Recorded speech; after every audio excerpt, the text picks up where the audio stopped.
हैं और consumption theme की बात करते हैं, जहां पर आज सबसे ज्यादा एक्शन देखने को मिल रहा है और एचयूएल फोकस में रहेगा क्योंकि कल दरअसल मैनेजमेंट में बड़ा बदलाव देखने को मिलेगा। संजीव मेहता साहब एमडी और सीईओ के पद को छोड़ रहे हैं और इस पद की कमान संभालने के लिए तैयार किया गया है रोहित जावा को।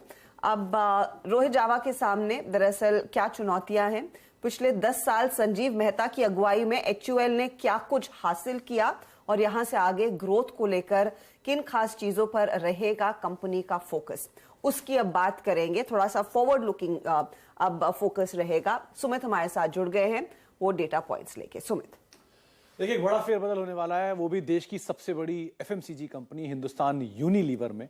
और जो बड़े बदलाव हैं उसमें एक दशक के बाद बदलाव होने जा रहा है, जहां पर संजीव मेहता साहब जो कि पिछले 10 साल से कंपनी के साथ एमडी सीईओ के तौर पे कार्यरत थे, वो बदलाव अब रोहित जावा वहां पर कंपनी के एमडी एंड सीईओ का पद संभालेंगे और एक कल से बदलाव होने जा रहे हैं। दरअसल ये 2013 से संजीव सर जो हैं वो कंपनी के साथ कार्यरत थे बतौर एमडी एंड सीईओ, और उससे पहले भी एसोसिएटेड थे, लेकिन एमडी एंड सीईओ के तौर पर वो पिछले 10 साल से कामकाज कर रहे थे। तो पहले उनके कामकाज में किस तरह से एचयूएल ने ग्रो किया वो आपको दिखाते हैं। सबसे पहले तो कंपनी की मार्केट कैप रहा रफली 1.5 लाख करोड़ रुपए के आसपास की मार्केट कैप होती थी, जहां 2013 में वो अब 6.5 लाख करोड़ के आसपास पहुंच चुके हैं, यानी कि 3.5 गुना के आसपास की बढ़त वहां पर हमने इस ड्यूरेशन में होते हुए देखी है बीते 10 साल के दौरान। बीते 10 साल में कंपनी की बिक्री 27,000 करोड़ से बढ़ के सीधे 60,500 मोटा 61,000 करोड़ रुपए के आसपास पहुंची। करीब 3.5 गुना के आसपास का सवा गुना के आसपास का इजाफा यहां पर भी होता हुआ दिखाई पड़ा है। इसके अलावा कंपनी के मुनाफे में भी, जहां करीब 3,800 करोड़ रुपए के आसपास का मुनाफा होता था सन 2013 में, वो अब जाके 10,150 करोड़, रफली 1.5 गुना के आसपास की बढ़त यहां पर भी होते हुए दिखाई पड़ी है। और इस ड्यूरेशन में अगर स्टॉक की परफॉर्मेंस देखें तो क्योंकि मार्केट का 3.5 गुना है तो स्टॉक भी रफली 3.5 गुना के आसपास बढ़ा है। 600 रुपए का स्टॉक आज 2650 है, 3.5 गुना की बढ़त ये भी देखने को मिली। इसी ड्यूरेशन में एक जीएसके की बड़ी ब्लॉक डील भी हमने देखी थी 2500 करोड़ रुपए के आसपास की, जो पिछले 10 साल में पहली बार कोई इक्विटी छूटते हुए दिखाई पड़ी थी हिंदुस्तान यूनिलीवर के अंदर। तो इस तरह के बड़े डेवलपमेंट इस 10 साल की ड्यूरेशन में हुए। लेकिन अब आगे क्या जो कमान है वो रोहित जावा साहब संभालेंगे। कौन है रोहित जावा साहब, पहले आप उनके कुछ डिटेल्स आपके सामने आएंगी। वो कंपनी के साथ काफी समय से एसोसिएटेड है और 1988 में बतौर मैनेजमेंट ट्रेनी के तौर पर कंपनी से जुड़े थे।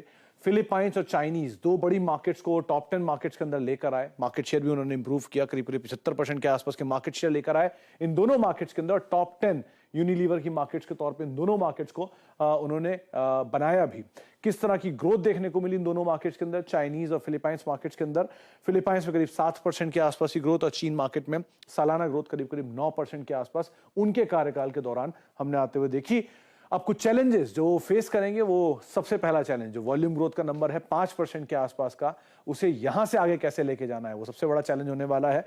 साथ ही साथ नए सेगमेंट्स में कैसे एक्सपैंड करेंगे, कौन कौन से एक्विजिशंस करेंगे, जो रीसेंट एक्विजिशंस किए थे स्पेशली D2C कारोबार को लेकर, वो कैसे अब ग्रो करेगा यहां से। और उसके अलावा जो रूरल एरिया जो अब तक चैलेंजेस रहे हैं वहां पर वो कैसे एग्जीक्यूट करने वाले हैं, उसे कैसे ग्रो करने वाले हैं। ये कुछ चीजें हैं जो कि उनके सामने बतौर चैलेंज के तौर पे आने वाला है। तो एक बड़ा डेवलपमेंट जो कि देश की सबसे बड़ी एफएमसीजी कंपनी के अंदर कल से होता हुआ दिखाई पड़ेगा। बिल्कुल, कल से ये चेंजेस होंगे और संजीव मेहता क्लियरली एक पैरेलल रहे हैं, एक मतलब वो एक सिनोनिम रहे हैं एचयूएल के साथ पिछले कई सालों से।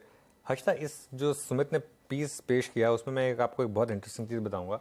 जैसे उन्होंने बताया कि सेल्स 1.25x और प्रॉफिट 1.64 टाइम्स, लेकिन मार्केट कैप और स्टॉक 3.5 टाइम्स। ये क्यों होता है? ये इसलिए होता है क्योंकि ये मार्केट जो है वैल्यूएशन एक्सपेंड करता है। आप कभी भी किसी भी स्टॉक में अगर वेल्थ क्रिएशन देख रहे हो तो हमेशा इस चीज़ का ध्यान रखिएगा, जब भी कोई कंपनी क्लॉकवर्क के हिसाब से अपने सेल्स और प्रॉफिट में कैगर करती है, हमेशा उसका जो मार्केट कैप है, जो स्टॉक है, वो अर्निंग से ज़्यादा बढ़ता है। क्यों? क्योंकि मार्केट उसको रीरेट करता है स्टॉक को।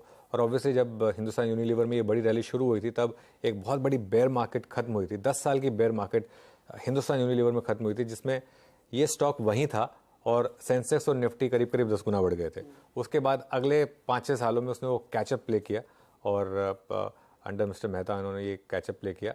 हालांकि पिछले 1-1.5 साल से स्टॉक थोड़ा सा सॉफ्टिश रहा, मतलब जब वो उस लेवल का आउट परफॉर्मेंस नहीं रहा स्टॉक को। आईटीसी ने कैचअप प्ले किया उस दौरान, लेकिन फिर भी काफी शानदार रहा ये पीरियड एचयूएल के लिए। अब बहुत ही सुनहरा पीरियड आप कह सकते हैं, पिछला दशक था। अब यहाँ से एक नया चेहरा और ऑफ कोर्स नई चुनौतियां आपके सामने पेश होंगी। शुक्रिया सुमित इस अपडेट के लिए।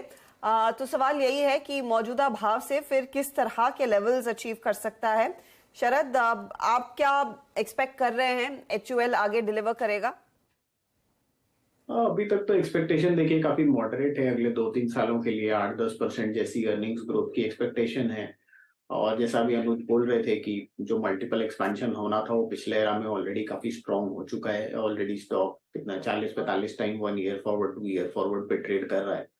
तो मुझे लगता है यहाँ से बहुत ज्यादा अपसाइड की गुंजाइश कम बचती है। थोड़ा बहुत ओकेजनली जो आपको रन अप मिलेगा, रॉ मटेरियल प्रेशर और ज्यादा ईज होता है, तो वहां से थोड़ा सा मार्जिन एक्सपेंशन की उम्मीद आ सकती है। और रूरल इंडिया जैसे जैसे इंप्रूव होता है, जैसे मानसून एक्सपेक्टेशन जो इनिशियल एक हिकअप रहता है मानसून की प्रोजेक्शंस में, वो ग्रेजुअली कम हो रहा है, तो वहां से थोड़ा बहुत ट्रिगर आपको मिल सकता है 1-2 महीने के लिए। बट बहुत ज्यादा कोई अपसाइड मैं फोर्स ही नहीं कर पा रहा। यहाँ से 10-12% की ग्रोथ है अगले 2-3 साल में। चलिए फिर